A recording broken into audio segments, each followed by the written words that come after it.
ಇಂದಿನ ದಿನದ ವಿಶೇಷತೆಗಳಲ್ಲಿ ಮೊದಲನೇದಾಗಿ ಅಂತಾರಾಷ್ಟ್ರೀಯ ದಿನಾಚರಣೆಗಳು. ಅಂತಾರಾಷ್ಟ್ರೀಯ ದಿನಾಚರಣೆಗಳಲ್ಲಿ ವಿಶೇಷತೆ ಏನಂದರೆ ಇವತ್ತೊಂದು ವಿಶ್ವ ಹಿರಿಯರ ಮೇಲಿನ ದೌರ್ಜನ್ಯ ಜಾಗೃತಿ ದಿನವಾಗಿದೆ. ಅಂದರೆ ಹಿರಿಯ ನಾಗರಿಕರನ್ನು ಗೌರವದಿಂದ ನಡೆಸುವುದು, ಅವರ ಹಕ್ಕುಗಳನ್ನು ರಕ್ಷಿಸುವುದು ಮತ್ತು ಅವರ ಮೇಲಾಗುವ ದೌರ್ಜನ್ಯಗಳ ವಿರುದ್ಧ ವಿಶ್ವಸಂಸ್ಥೆಯ ನೇತೃತ್ವದಲ್ಲಿ ಜಾಗೃತಿ ಮೂಡಿಸಲು ಈ ದಿನವನ್ನು ಆಚರಿಸಲಾಗುತ್ತದೆ. ಹಿರಿಯರ ಮೇಲೆ ಯಾವುದೇ ದೌರ್ಜನ್ಯ ಆಗಬಾರ್ದು, ಅವರಿಗೂ ಒಂದು ರಕ್ಷಣೆಯನ್ನು ನೀಡಬೇಕು ಎನ್ನುವ ಉದ್ದೇಶದಿಂದ ಈ ದಿನವನ್ನು ಆಚರಿಸಲಾಗುತ್ತದೆ. ಎರಡನೆಯದಾಗಿ ಇವತ್ತಿನ ವಿಶೇಷತೆಗಳಲ್ಲಿ ಜಾಗತಿಕ ಪವನ ದಿನವಾಗಿದೆ. ಪರಿಸರ ಸ್ನೇಹಿ ಮತ್ತು ನವೀಕರಿಸಬಹುದಾದ ಇಂಧನ ಮೂಲವಾಗಿ ಗಾಳಿಯ ಶಕ್ತಿ ಹಾಗೂ ಅದರ ಪ್ರಾಮುಖ್ಯತೆಯನ್ನು ಜಗತ್ತಿಗೆ ಪರಿಚಯಿಸಲು ಈ ದಿನವನ್ನು ಮೀಸಲಿಡಲಾಗಿದೆ. ಅಂದರೆ ಗಾಳಿಯಿಂದ ಏನೇನು ಉಪಯೋಗವಿದೆ, ಗಾಳಿ ಇಲ್ಲದೆ ನಾವು ಉಸಿರಾಡಲು ಸಾಧ್ಯವಿಲ್ಲ ಎಂಬುದನ್ನು ತಿಳಿಸಿಕೊಡುವುದಕ್ಕಾಗಿ ಈ ದಿನವನ್ನು ಮೀಸಲಿಟ್ಟಿದ್ದಾರೆ.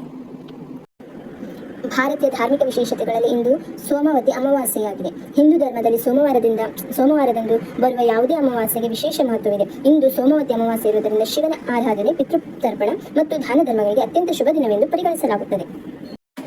ಇತರೆ ಆಚರಣೆಗಳಲ್ಲಿ ಇಂದು ಪ್ರಕೃತಿ ಛಾಯಾಗ್ರಹಣ ದಿನವಾಗಿದೆ. ಪರಿಸರ ಸಂರಕ್ಷಣೆ ಮತ್ತು ಪ್ರಕೃತಿಯ ಸೌಂದರ್ಯವನ್ನು ಕ್ಯಾಮೆರಾದಲ್ಲಿ ಸೆರೆ ಹಿಡಿಯುವುದನ್ನು ಪ್ರೋತ್ಸಾಹಿಸಲು ಈ ದಿನವನ್ನು ಆಚರಿಸಲಾಗುತ್ತದೆ. ಭಾರತದಲ್ಲಿ ಈ ಜಗತ್ತಿನಲ್ಲಿ ಹಲವಾರು ಜನ ಕ್ಯಾಮೆರಾಮ್ಯಾನ್ಗಳು ಪ್ರಕೃತಿಯ ಸೌಂದರ್ಯವನ್ನು ಜಗತ್ತಿಗೆ ತೋರಿಸುವುದನ್ನು ಅವರ ರೂಢಿಯಾಗಿಸಿಕೊಂಡಿದ್ದಾರೆ. ಭಾರತದಲ್ಲಿ ಇತಿಹಾಸದಲ್ಲಿ ಇಂದು 1947 ವಿಭಜನೆಗೆ ಒಪ್ಪಿಗೆ. ನವದೆಹಲಿಯಲ್ಲಿ ನಡೆದ ಕಾಂಗ್ರೆಸ್ ಕಾರ್ಯಕಾರಿ ಸಮಿತಿ ಸಭೆಯಲ್ಲಿ ಭಾರತದ ವಿಭಜನೆಯ ಬ್ರಿಟಿಷ್ ಯೋಜನೆಯನ್ನು ಮೌಂಟ್ ಬ್ಯಾಟನ್ ಯೋಜನೆ ಎಂದು ಅಧಿಕೃತವಾಗಿ ಸ್ವೀಕರಿಸಲಾಯಿತು.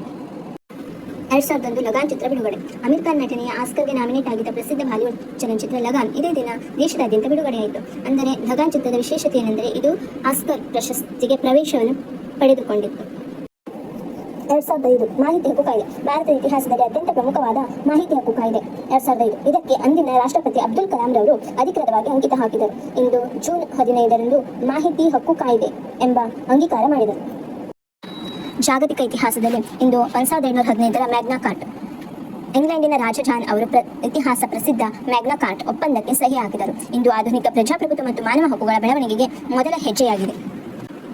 1752 ಮಿಂಚಿನ ಪ್ರಯೋಗ. ಪ್ರಸಿದ್ಧ ವಿಜ್ಞಾನಿ ಬೆಂಜಮಿನ್ ಫ್ರಾಂಕ್ಲಿನ್ ಅವರು ಗಾಳಿಪಟವನ್ನು ಹಾರಿಸುವ ಮೂಲಕ ಮಿಂಚು ಎಂಬುದು ಒಂದು ವಿದ್ಯುತ್ ಶಕ್ತಿ ಎಂಬುದನ್ನು ಜಗತ್ತಿಗೆ ಸಾಬೀತುಪಡಿಸಿದ ದಿನವಾಗಿದೆ. 1896 ಜಪಾನ್ ಸುನಾಮಿ. ಜಪಾನ್ ಇತಿಹಾಸದಲ್ಲಿ ಅತ್ಯಂತ ವಿನಾಶಕಾರಿ ಸುನಾಮಿ ಅಪ್ಪಳಿಸಿ ಸುಮಾರು 22,000ಕ್ಕೂ ಹೆಚ್ಚು ಜನ ಪ್ರಾಣ ಕಳೆದುಕೊಂಡರು. ಇಂದಿನ ದಿನ ಅತ್ಯಂತ ದುಃಖದ ದಿನವಾಗಿತ್ತು. 1896ರಂದು ಜಪಾನ್ನಲ್ಲಿ